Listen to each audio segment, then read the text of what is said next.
Unity movement for the 22nd National Sports Festival and reaffirmed his administration's commitment to supporting and providing an enabling environment for sports development. Tagged the Gateway Games, the sports festival will take place in Abeokuta, that's in Ogun State, from the 16th to the 20th of May.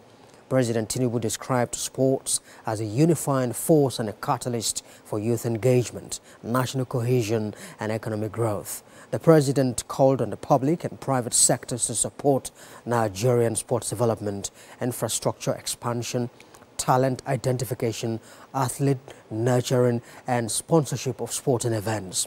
The chairman of the National Sports Commission, Shehu Diko, the governor of Ogun State, were at a torch lighting ceremony.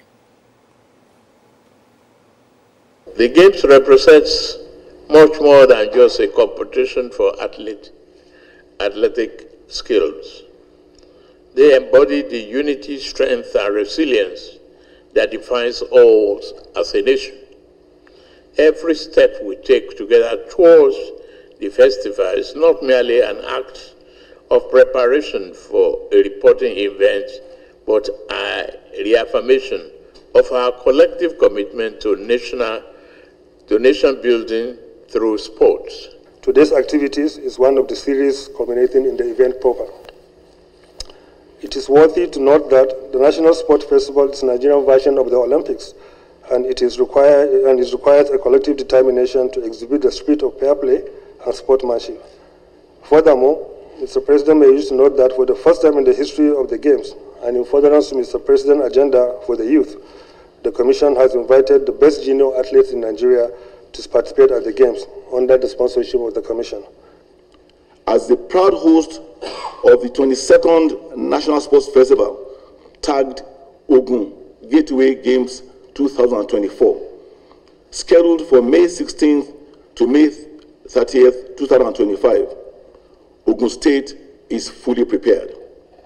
We are not only ready to host over 10,000 athletes and officials, but also to warmly welcome guests and supporters from every corner of the Federation. The hopes of the Super Eagles reaching the 2026 FIFA World Cup in North America is now in jeopardy following a 1-1 draw at home to Zimbabwe. Former African Player of the Year Victor Osimhen had put Nigeria ahead late in the game, but just as Nigerian fans were waiting for the referee's whistle for a hard-fought win, Zimbabwe equalized to silence the Akwa Ibom Stadium in Uyo, with South Africa beating Benin Republic 2-0 away and Rwanda recording a 1-1 draw against Lesotho.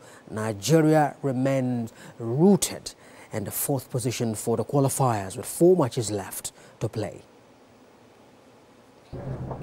We knew that Nigeria has a little bit now gained confidence of the win in the problem opponent Rwanda, so a little bit in the past, and they came with a little bit more confidence and they wanted to turn the World Cup qualification around. And we knew the longer the game goes, the slower they are going to get.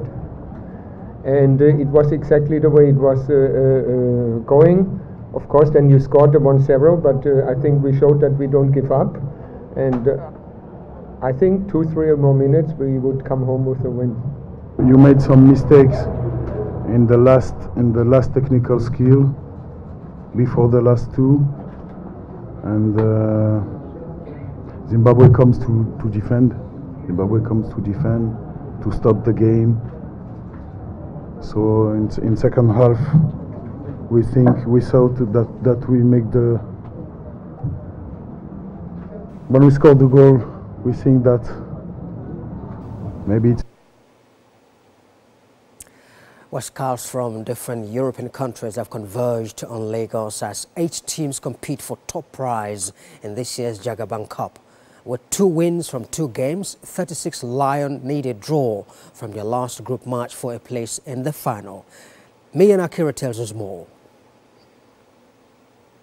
The battle for 2 final slots in the 3rd edition of the Jagaban Cup has been keenly contested amongst the 8 participating teams in Lagos.